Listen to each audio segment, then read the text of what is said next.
Kapag may ginawang masama sa iyo at ginantihan mo, remember, kaya nga inalis na ni Kristo yung an eye for an eye at tooth for tooth. Hindi nagpo-promote ng violence yan. Sinabi yung batas na yan para limitahan yung paghihiganti. Pag isang ngipin lang dapat. Pero bakit ayaw ni Kristo yan? May tendency tayong malakas na kapag tayo naghiganti. Mas matindi. Hindi natin nakokontrol ang ating paghihiganti. So isipin mo, ginawan ka ng masama, kumanti ka ng masama. Yung ginawa mo mas matindi. Kung ikaw man ay tama at siya man ang mali, hindi niya ma-realize na mali siya sapagkat kinantihan mo siya na mas matindi pa. Iisipin niya, tama nga yung ginawa mo sa'yo. You see? Tama nga yung ginawa mo sa'yo. At one point nakuhuli pa. Tama ba yung ginawa ko sa kanya, niloko siya? Pag ginantihan mo siya, ikaw confirm na sa isip niya, tama yung ginawa ko sa'yo. Walang hiyakang talaga. Ay, dinahan niyo po ba? Kaya napakahalaga ng hindi kaganti. Pero, mag-stand ground ka pa rin. Stand in your ground. Ay, hindi ba yan ang sabi sa Proverbs 25:22? Kapag nagugutom ang kaaway mo, takanin mo. Kapag nauuhaw, pangilawin mo. Kakataon mo na, lasunin mo na. Hindi. Hindi yun ang sinasabi sa Proverbs 25:22. Ang sinasabi, pakanin mo talaga, pailumin mo. In doing so, ang sabi ng Proverbs, you will heap burning coals on his head. Parang nilagyan mo siya ng nag-aapoy na bahaga sa ulo niya. Pagkakataon mo na, sunugin mo na. Hindi. Ang sinasabi ng Proverbs 25:22, pag ginawa mo siya ng mabuti sa kabila ng masamang ginawa niya, kinokonsensya mo siya sa ginawa niya. Nangyari yan kay David. Si David, ilang beses pinagtangka ni Saul ang kanyang buhay. At one point, sinipat siya ni Saul, hindi lang tinamak. Gano'ng katindi. Samantalang walang ginagawang masama si David sa kanya. At alang exaggeration yan, basahin po ninyo yun sa Book of Samuel. Maraming beses, kung ikaw yun ang gagawin mo, paglilingkuran mo pa ba si Saul? Hindi na. Baka nga patayin mo pa. Dumating yung pagkakataon, nagkaroon ng pagkakataon, si David na patayin si Saul. Pinupuyoy siya ng mga kasama niya, patayin mo na para mawala ng problema. Tutang ikaw naman ang hari talaga. Naiinggit lang siya. Hindi ginawa ni David. Ang ginawa ni David, pumiraso lang siya ng konting piraso sa David ni Saul. At sinabi kay Saul ganito, pasensya na kung pumiraso ko sa damit mo, pero ito'y para patunayan ko sa iyo. Napiraso ko yung damit mo nang hindi mo nalalaman, kaya kanina kaya kitang patayin nang hindi mo namamalay. Umiyak si Saul. At isa sa mga una niyang pangungusap kay David, David, ikaw ang tama, mali ako. Konsensya kay Saul. Ang buti ng ginagawa mo sa kabila ng marami kong masamang ginawa sa iyo. Hindi mo pinagtangka ng aking buhay pagamat ibinigay sa iyo ni Yahweh ang buhay ko sa iyong mga kamay. Sabi ni Saul kay David, pambihira ka? Kakaunti lang ang pupwedeng gumawa niya. Totoo naman eh. Ibihira ang pupwedeng gumawa niyan. Sabi nga po ni Pope Francis last year sa Angelus, may sermon yun na sabi niya, turning the other cheek is not the withdrawal of the loser. Turning the other cheek is an action of someone with greater inner strength. Ang magpatawad, ang maging civil pa rin guys sa mga tao nakasasakit sa atin, hindi gawain niya ng mahina, gawain ng malakas yan. Kung gawain lang ng mahina yan, lahat tayo kaya natin gawin yan. In fact, habang nagsisermon ako ngayon, iniisip mo, hindi ko kayang gawin yan. Diba? Gawain lang ng malakas yan. Pinagpatuloy ni Pope Francis, turning the other cheek is overcoming evil with good, which opens a breach in the heart of the enemy. Sabi ni Pope Francis, kahit gaano katindi ang kasalanan sa iyo ng tao, paniwala ka. May kahit konti pa rin puwang ng kabutihan yan, at yung puwang ng kabutihan na yan, walang ibang makapagpapalaki ng puwang na yan, ng kunting kabutihan na yan, kundi ang pagmamahal lang. So huwag mong sasayangin yung tsansa na makonsensya pa siya sa ginawa niya sa iyo. Huwag mong sasayangin ang tsansa, lalong-lalo na kung ang nagkasala sa iyo ay hindi naman iba sa iyo, may pinagsamahan naman kayo. Hindi man dumating yung pagkakataong mapanumbalik yung dati. maging civil man lang, hindi yung magtatalitan na kayo, hindi yung isusumpa nyo na isa't isa, hindi yung kahit reunion wala nang pagsasama talaga, hindi yung itatakwil, huwag ganon. Kasi kahit paano meron pang chance, huwag mo sasayangin yun. Palutangin mo sa pamamagitan ng pagmamahal mo yun. Tandaan po natin ha, ang pinakamagandang paghihiganti is not to get given. Hindi yung makagawa ng masama sa gumawa sa'yo ng masama. Ang pinakamagandang paghihiganti sa tulong ng Diyos ay yung mawala ang masama. Yung magkonsensya yung gumawa sa'yo. Napakabuti ng asawa ko, ba't ito niloko? Napakabuti ng magulang ko, ba't hindi ko nirespeto? Napakabuti ng kapatid ko, isang beses hindi niya ako napagbigyan at tampo ako, nakalimutan ko yung maraming beses na ginawa niya pagtulong sa atin. Napakabuti ng anak ko, tinakwil ko. Wala ako kakunti-kontento. Kapatid, hindi mangyayari yun. Kapag puro masamang ibibigay mo dahil puro masamang binigay niya sa'yo, huwag mo aalisin yung tsansa. Wag, kasi maapektuhan ka rin. Lalo na kung hindi ibang tao yung nagkasala sa'yo. Mga kapatid, mahirap din ito. Pero isipin po ninyo, hihingin pa sa atin ng Panginoon ito na hindi natin kakayanin. No. Ang sabi, be perfect as your Heavenly Father is perfect. Alam po ninyo, ang perfection sa Bible, yung something reaches its purpose for which it was created. Anong purpose natin ba tayo nilikha ng Diyos? Tayo'y kawangis ng Diyos. So may kakayanan tayong maging katulad ng Diyos. Sa paanong paraan? Sa paraan ng ating pinag-uusapan. Hindi po ba nag-isip? Ha?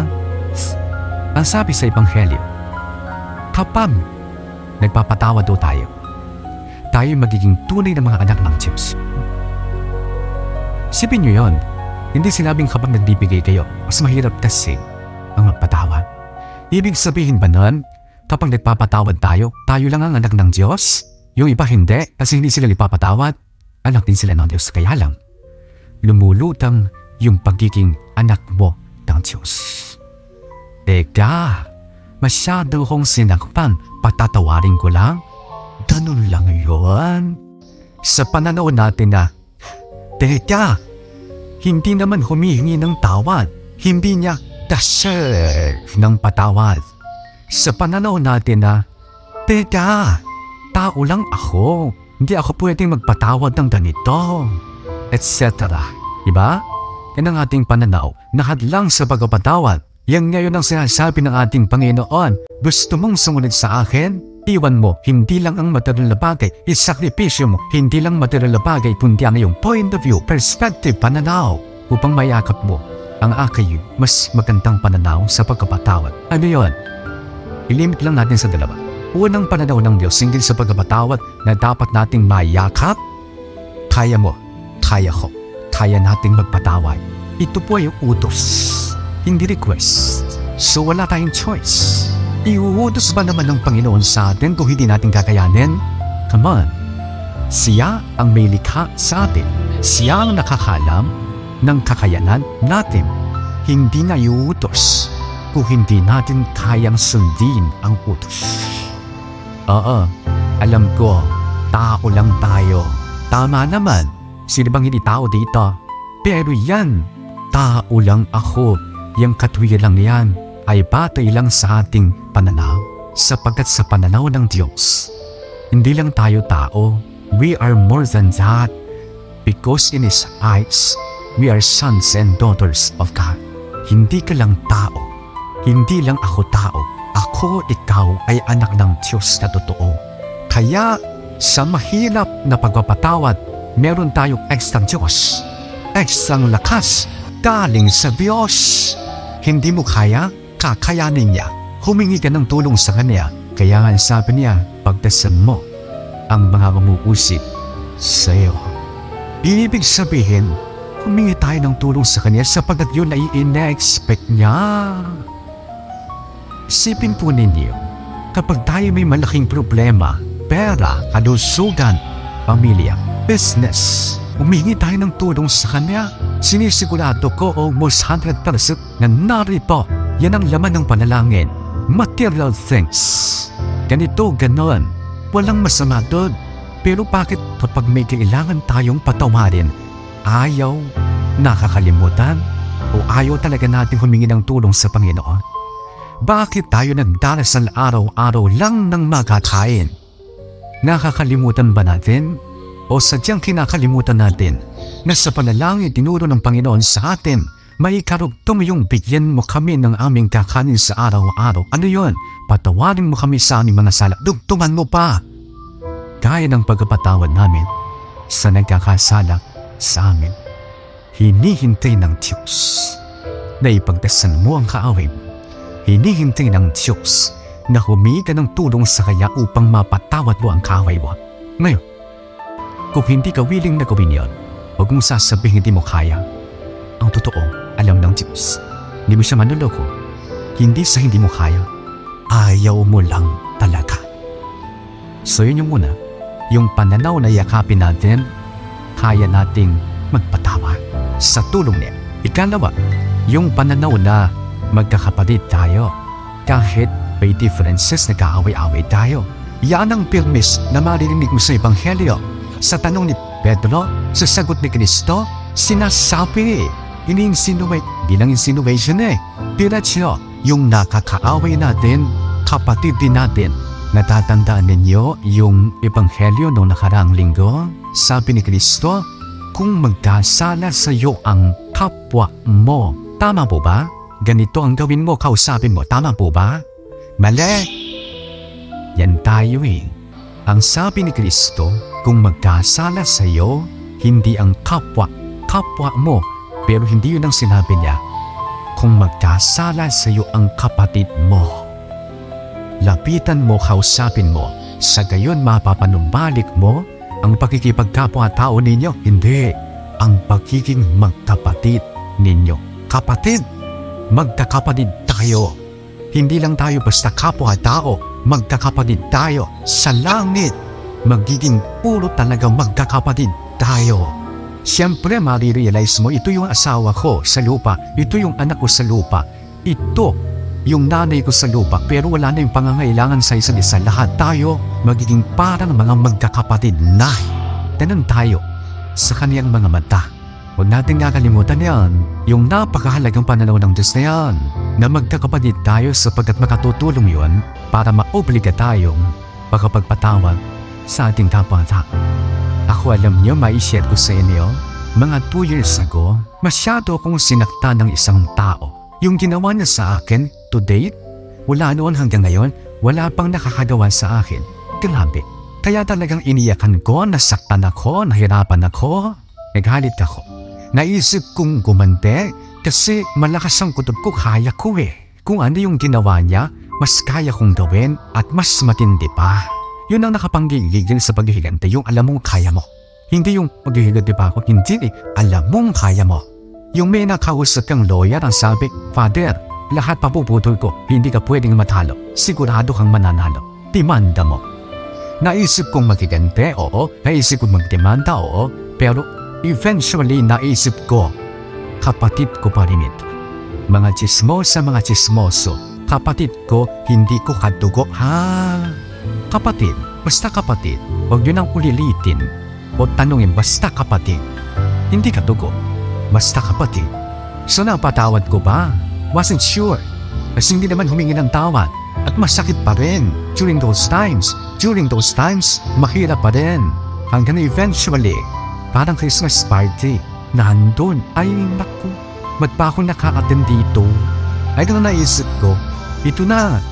Siguro ang pwede kong magandang maibigay na regalo sa magpa-birthday na si Kristo. Lalapitan ko. Ang sabi sa akin ng kapatid ko, katabi ko, hindi ko kadugo, basta kapatid ko. Sabi sa akin ng katabi ko, wag. Tama siya. Pag nilapitan mo yan, iisipin niya, tama siya. Ma, wala kang mali Hanggang sasabihin sa akin ng dalawa ko pang kasama, sige Pats, wala namang mawawala Basta wag kang magsosorry. Wala kang kasalanan. Wag kang magsosorry. Lapitan mo lang, tapikin mo lang.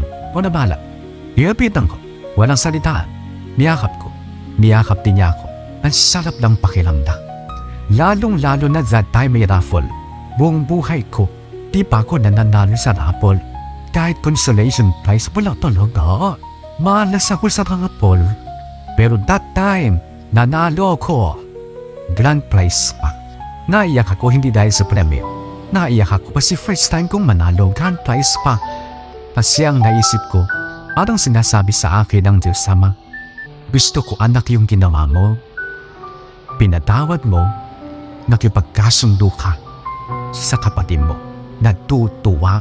Kaya pansinin po ninyo, nang sabihin ng panganay na anak sa kanyang ama, yang anak mong yan na naglusay na yung kayamanan. Ang pinatutungkulan, yung prodigal son. Ano sabi ng ama doon sa panganay? Kapatid mo yan. Yun ang ibinalik niya agad. Na paano bang sinasabi niya? Anak ko yan, kaya kapatid mo yan. So kung itatakwil mo, parang ako ang itinakwil mo. Yun ang sinasabi ng Panginoon sa Ebanghelyo. Paano ka patatawarin ng Diyos na itinuturing mong ama kung ayaw mong patawarin ang itinuturing niyang tulad mo ay anak din niya? Ha? Ang sabi pa ng Panginoon, ganda, kayo magiging tunay na mga anak ko. Lahat tayo anak ng Diyos. Pero ang sabi ng Panginoon, kayo magiging tunay na mga anak ng Diyos kung magpapatawad kayo ng kapatid ninyo. Lumulutang ang pagiging anak mo ng Diyos kapag nagpapatawad ka ng kapatid mo na anak mo yan. Lumulutang ang pagiging mabuting anak mo, lalo tigit sa isang matinong magulang. Hindi dahil ikaw sa magkakapatid ang pinakamayaman, pinakagwapo, pinakamaganda, pinakamatalino. Lumulutang ang pagiging mabuting anak mo kapag ikaw ay nagbibigay, nag-a-adjust, nag-reach out, tumutulong, nagpapatawad sa mga kapatid mo. Ito sana ang hiling nating biyaya sa banal na pagdiriwang na ito. Ang taong talagang nagsisikap, laging pataas ang diretsyon niyan. Pero bakit nga ba may mga taong maghihintay ang pagbagsak mo? Kailangan nga ba talagang may bumagsak para tayo lang ay umangat? Hindi ba po pwedeng happy ang lahat? Hindi ba po pwedeng pare-pareho tayo umangat? Isapat na biyaya para sa isa't isa. Kaya kahit i-bless ang isang tao, kung mag-alala, may blessing din nakalaan para sa iyo. Hindi ka mawawalan. Ang dami. Hindi ka maubusan. Kaya kung yung prospect mong customer ay nakuha niya, ang mag-alala, marami pang ibang customers. Kung ikaw ay doktor, hindi lang naman isang pasyente. Kung ikaw ay nag-aari ng butika, hindi lamang naman iisa ang may sakit na kinakailangan ng gamot, di ba? Kung ikaw ay guro, marami kang po pwedeng maging estudyante. Ganun din ang pare. Marami kang po pwedeng maging parokyano.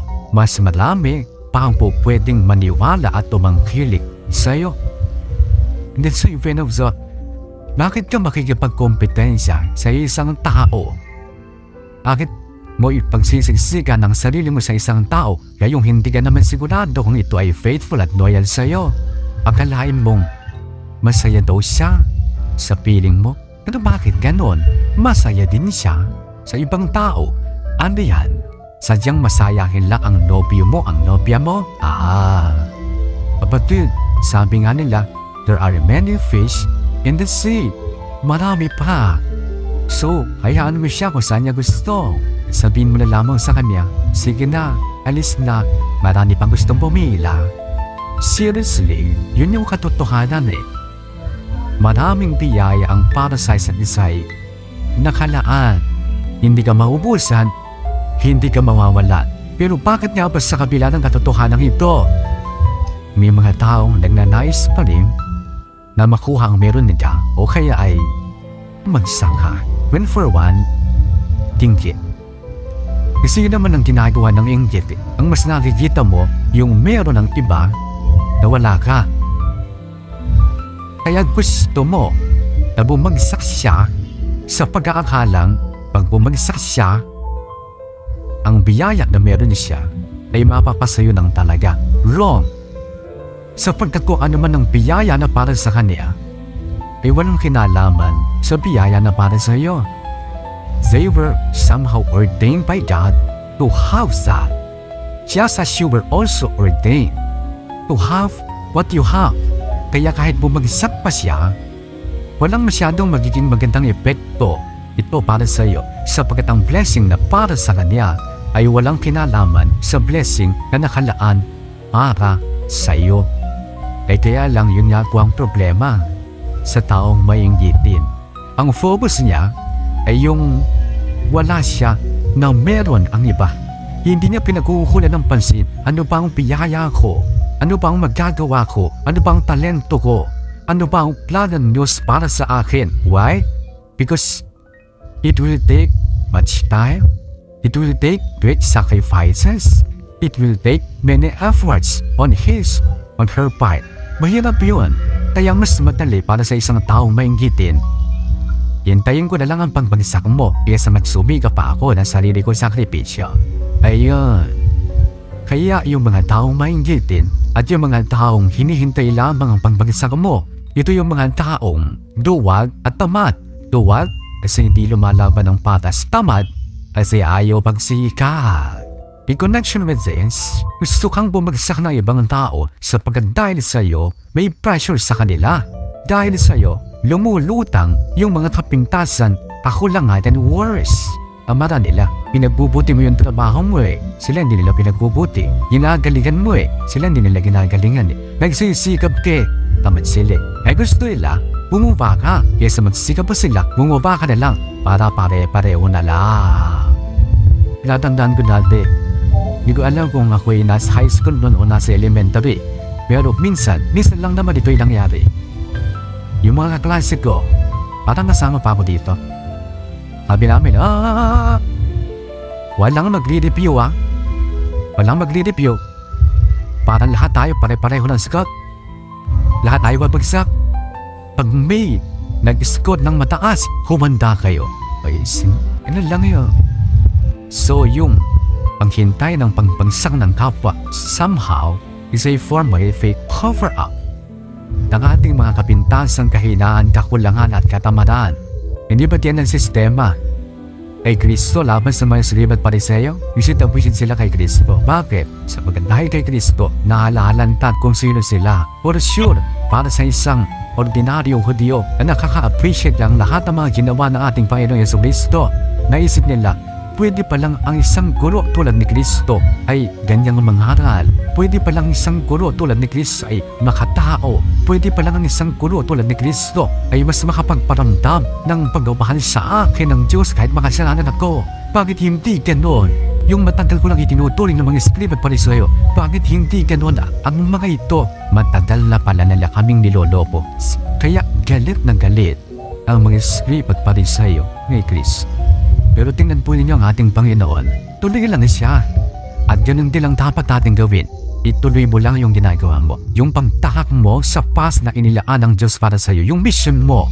What God wants you and intends you to be. Sapagkat kung ano man yun. Sapagkat kung ano man yun ay dahil makapag-i-inspire ka ang maraming tao sa iyong panahon sa mga darating pang panahon. Masyado kang maraming mahalagang dapat gawin na bagay para sayangin mo sa mga taong walang magawa sa buhay. Masyadong mahalaga ang panahon mo para sayangin sa mga walang kwentang tao. Sa huli naman magkakaalaman kung sino ang nagsasabi ng totoo at kung sino ang talagang gumagawa ng kanilang misyon at ng kanilang trabaho. At hindi mo trabaho yun. Hindi mo trabaho ang magpatunay ng sarili mo sa ibang tao. Trabaho ng Diyos yun. Iaangat ka niya sa harapan ng mga taong gusto kang bumagsak. Ibe-bless ka niya sa harapan ng mga taong sa likod mo ay maraming sinabi at tinakda. Yes, tama. O pwedeng for quite some time sila ay magtagumpay, mapabagsak ka, siniraan ka. Pwede naman. But not all the time. Kasi ang taong talagang nagsisikap, laging pataas ang diretsyon yan. Mabababa yan, mababagsak yan minsan, pero laging pataas ang diretsyon yan. Samantala ang mga taong duwag at tamad, inggitero, laging pababa ang direksyon yan. Yung mga taong laging nagsisikap, nabubuhay at nabubuhay sila Samantalang ikaw na inggitero o inggitera na nagnanais ang kapwa mo ay bumagsak. Mamatay at mamamatay ka, masasadlak at masasadlak ka sa dusa. Ngaya nga, mamatay ka sa inggit, sabi nga nila. Sana mga kapatid ang ating ipagdasal sa ating banal na misa, sapagkat hindi mawawala ang mga taong ganyan talaga. Sila ay hindi naman talaga masasamang tao. Sila ay ginagamit lang ng diablo upang i-distract ka sa mga mabuting ginagawa. Kaya hindi sila ang tunay mong kalaban. Ang tunay mong kalaban ay ang diablo. At pasasaan ba't makikita rin naman nila na mabuti at tama ang ginagawa. Nakakita ka naman ng boksingero matapos ma-knockdown, hindi na tumayo, hindi na bumangon. Walang ganon. Kung merong ganon, iba na yon. Patay na yon. Ligado na yon. Lahat ng boksingero, kahit ma-knockdown, tumatayo para makabawi. Hindi man sa boxing muli patang nabilangan na, kundi sa ibang bagay sapagkat alam niya tatayo siya. Hindi lang boxing ang buhay. Marami pang mga laban na kung dapat pagtagumpayan at pwedeng mapaglabanan mapagtagumpayan sa aking buhay. Ganon din sa buhay. Kung ma-knockdown ka, niloko ka, hindi lang yan ang buhay. May sakit ka, hindi lang yan ang buhay. Hindi lang po may negosyo, yun lang ba negosyo? Hindi ka napasok sa trabaho, yun lang po ba ang trabaho? Yan lang bang tao yan ang makapagpapasaya sa'yo? At hayaan mong uminog siya ng mundo mo sa pagkatalo at pagkabigo sa problemang naranasan mo? Ama, na-knockdown ka, do not stay down. Laban! Father, ka-knockdown ko lang, kadadapa ko lang. Parang walang katapusan. Tapos patuloy ang paglaba. Parang hindi ko na maiaayos ang lahat ng ito. Eh sino ba nasabi sa'yo lahat ay tapusin mo, lahat ayusin mo? Masyado ka lang nabibigatan kasi iniisip mo na yung 10 years from now, 5 years from now. Iniisip mo na agad, dapat magkaganito, dapat maayos ko, dapat maayos yun. One at a time. Kung ano lang muna yung kaya mo. Sapagkat ang Diyos ang siyang magpupuno ng kakulangan mo. Siya nga aayos. Siya ang magtatapos ng lahat. Basta huwag kang mag-give up. Kaya huwag mong isipin paano maayos, paano mo natapos. Bahala ang Diyos. Basta, gawa ka ng karampatang pagkilos. Do not give up. Ang sikap ka pa rin kung ano lang yung kaya mo. Ano ang laban mo ngayon? Laban ng kalusugan mo? Gusto mong gumaling? Sa palagay mo, ayaw kang gumaling ng Diyos? Meron bang magulang na nakatiti sa anak na naghihirap? Na ayaw gumaling ang anak? Sige nga. Gusto mong magkasundo muli kayong magkasawa, okay? Meron bang Diyos na ayaw magkasundo ang magkasawa? Siya ang nagpag-isa sa inyong dalawa? Gusto mo na magbuo ang pamilya mo? Siyempre mas lalong gusto ng Diyos. Gusto mong masolve ang problema mo, makapagbago ka ng buhay, magbago yung mahal mo, mas lalong gusto ng Diyos. Kaya kung yan ay iniisip mong laban mo, mga isipin mo, mas laban ng Diyos ito. Kaya hindi imposible ang himala at milagro. Ang hindi mo kayang gawin, ang Diyos ang gagawa para sa iyo. Do not give up. Para may mangyari pa rin milagro, may himala pa rin maganap. Walang mangyayari kung lahat kayo mag-give up. Dapat may lumaban. Huwag mong kalituhan ng pagkapagod mo at huwag mong isipin na wala ng pag-asa mo. Habang may buhay may pag-asa, buhay ka pa, may pag-asa ka pa, napapagod ka lang. Sapagkat yun ang ginagawa sa iyo ng demonyo eh. The devil knows he cannot take you out. Hindi ka niya kayang papayin. Bakit? Hindi naman siya nagbigay ng buhay mo eh. Unless isuko mo ang buhay mo sa kanya. The devil knows very well he cannot take you out. Kaya ang ginagawa niya, he is wearing you out. Pinapagod ka niya para mawalan ka ng pag-asa. Kaya ano ang sabi ng Panginoon? For those who are tired and weary, come to me. I will give you rest. Alam ng Panginoong mapapagod ka. Alam niya. Kaya yung demonyo, inuunahan na niya. Pag napagod ka, huwag kang lalapit sa demonyo. Mas lalo kang mawawala ng pag-asa diskarte sa buhay. Lumapit ka sa akin. Bibigyan kita ng kapahinga sapagkat magkinhawang dalhin ang aking pasanin. Father, teka. Sabi mo bibigyan niya ako ng pahinga. Bakit bibigyan niya pa rin ako ng pasanin? Ganito. Ang pasaning ibibigay niya ay mas kaya mo sapagkat kasama na siya sa pagbubuhat nito. Alam po ninyo yung pamatok na nilalagay dito sa batok ng isang animal, halimbawa baka o kalabaw o asno. Nasanay tayo dito sa Pilipinas na isa lang nakalagay, di ba? Isang hayop lang nakalagay, isang pamatok lang. Sa mga Israelita, si Jesus ay isang Hudyo. Dalawa yan. Dalawang animals yung nagtatala, so magkahugpong na dalawang pamatok. So in essence, sinasabi ng Panginoon, ito ang pamatok na ibibigay ko sa iyo. Karpintero ko, ako ang gumawa nito. Isang batok sa batok mo, isang pamatok, yung isang pamatok sa akin. At dahil mas malakas, mas makapangyarihan ako sa iyo, akong mas magdadala ng problemang ito. Basta, lumakad ka para madala kita sa pangarap ko para sa iyo. Yun lang hinihingi sa akin ng Diyos. Tunad, diba? Huwag kang mawawalan ng pag-asa. Lagi kong sinasabi, hindi ka buhay ngayon kung wala nang magandang balakid para sa iyo ang Panginoon. Lalong-lalo na when it concerns your family. Sa mga nagpapapray over, magka-asawa pa kahit pated na. Sa mga nagpapapray over na magka-pera. Sa mga nagpapapray over na sana matanggap sa ganitong gustong trabaho, mag-boom yung negosyo. Medyo hindi pa ako sigurado eh. Kaya yun ang sinasabi ko, matupad nawa ng Diyos ang magandang pangarap para sa iyo. Hindi ko sigurado na yung pangarap mong negosyo, pangarap mong trabaho, o yan din ang pangarap niya para sa iyo. Pero isang bagay sigurado ko, pagdating sa pamilya, pagdating sa pagbabago, pagdating sa pagbabago ng mahal mo, pagdating sa pagkakasunod ng mga anak mo, pagdating sa pagnanais mong maayos ang pamilya mo, yun sigurado ko, pangarap niya yun para sa iyo. Eh diba, yan ang pangarap natin lahat. Di naman ng mga material na bagay, kundi ang maayos na pamilya at mga mahal sa buhay. Darating at darating tayo sa mga problema concerning our family. Pag dumating yan, isipin mo yung sermo na ito ha. Kasama mo ang Diyos na nangangarap na iayos ang problema na yan.